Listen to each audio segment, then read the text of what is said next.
So I've got 7 new updates about the Galaxy Z Fold 8 Ultra, including one from someone who's actually had hands-on experience with the phone and shared some interesting details. Let's get into it.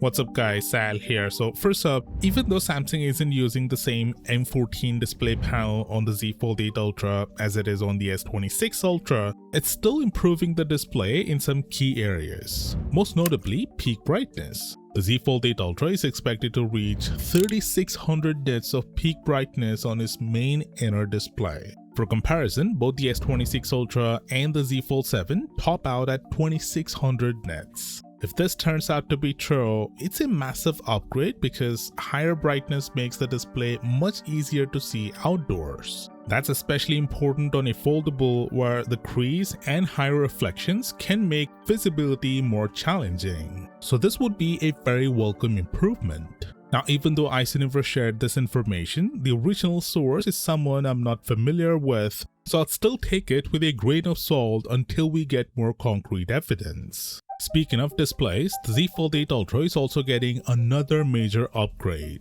We recently learned that Samsung is increasing the display resolution on the wider Z Fold 8, making both displays, especially the inner one, a bit more sharper than the Z Fold 7. But that's not all. According to Icenivers, Samsung has significantly increased the screen resolution on the Z Fold 8 Ultra as well. He didn't reveal the exact numbers, but the fact that he described it as significant gives me hope that Samsung is finally bringing the inner display much closer to the S26 Ultra in terms of sharpness. So with a brighter display, higher resolution, and a less noticeable crease, the Z Fold 8 Ultra is shaping up to deliver some meaningful display upgrades, even though it's still using the same M13 panel as last year. And if you're wondering, no, neither of the new foldables will feature the privacy display found on the S26 Ultra. Next up, we finally have the complete color lineup for the Z Fold 8 lineup.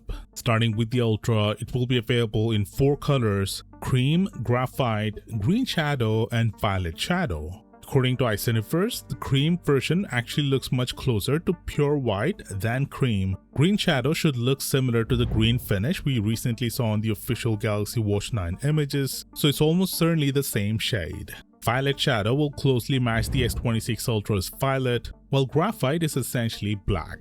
The wider Z Fold 8 will also come in cream, graphite, lavender, and pistachio. And by the way, lavender and pistachio are basically the same shades as violet shadow and green shadow, just with different names. As for the Flip 8, it will be available in cream, graphite, mint, and pink. Keep in mind that some of these colors, especially green shadow, will likely be Samsung online exclusives. Next, we've got official cases for the wide Z Fold 8 and the Fold 8 Ultra. These are Samsung's own KindSuit cases, and interestingly, the packaging refers to the device as Galaxy New Fold instead of the Z Fold 8.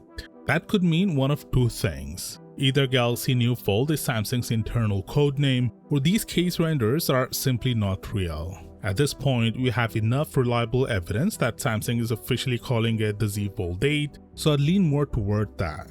Next, we've got the official wallpapers for both the Z Fold 8 and the Fold 8 Ultra, including the live interactive wallpapers. If you want to download them, I'll leave the link in the description below. Moving on, we now have another confirmation of the Unpacked event date. Samsung is expected to unveil the new foldables on July 22nd in London, which matches previous reports. This latest report also reveals the release date, which is August 7th, which lines up with Samsung's usual launch schedule. So if history repeats itself, early pre-order customers will likely start receiving their devices around August 5th, while August 7th will be the official retail launch. Next up, someone in South Korea recently got hands-on time with the wider Z Fold 8, and here are the impressions they shared. First, they said the phone feels much lighter than it looks. In fact, they described it as unbelievably light for a device of this size. For context, the Z Fold 8 weighs just 201 grams, making it significantly lighter than the S26 Ultra, the Z Fold 7, and the Z Fold 8 Ultra. They also mentioned that the crease has been improved so much that the inner display feels much closer to a regular non-foldable display when you run your finger across it. Samsung is reportedly using thicker ultra-thin glass on the wider Z Fold 8, something that apparently isn't being used on the Z Fold 8 Ultra. so it will be interesting to see whether the Ultra delivers the same level of crease reduction. It will certainly have a better crease than last year, but will it be as good as the wider model? We'll have to wait and see. With that said, Samsung is currently offering some incredible discounts on its new phones and wearables as part of the Amazon Prime deals. You'll find links to all of those offers in the description below. Now here is our first official look at the Galaxy Watch Ultra 2 and the Watch 9, both launching alongside the Z Fold 8. Click right here and I'll see you there.